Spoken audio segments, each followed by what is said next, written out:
müsaadenizle o hani Elif gibi dimdik adamlar var ya, hani bu bahsettiğimiz belediyeciliği kimlerle yürüteceğiz?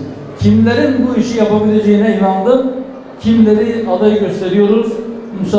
Müsaadelerinizle o kardeşlerimizi sizinle tanıştırmaya, onları kamuoyuna ilan etmeye başlayalım.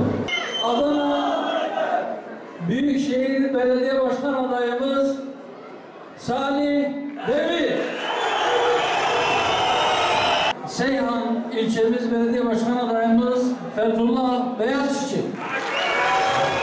Yüreğir ilçe Belediye Başkan adayımız Murat Tebur. Sarıçam ilçe Belediye Başkan adayımız Nihal Vurgun. Mersin Büyükşehir Belediye Başkan adayımız Tahir Uysal. Erdemli ilçe Belediye Başkan adayımız Tevfik Ayhan. Gülnar ilçe Belediye Başkan adayımız Ali Haydar Ucal. Mezitli ilçe Belediye Başkan adayımız Abdüselam Cantay. Silifke ilçe Belediye Başkan adayımız Abdullah Duman.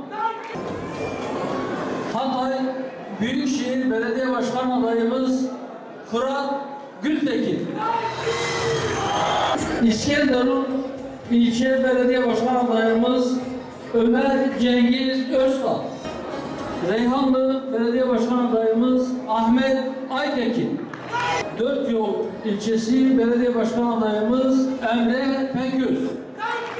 Niğde İl Belediye Başkan adayımız Ferhat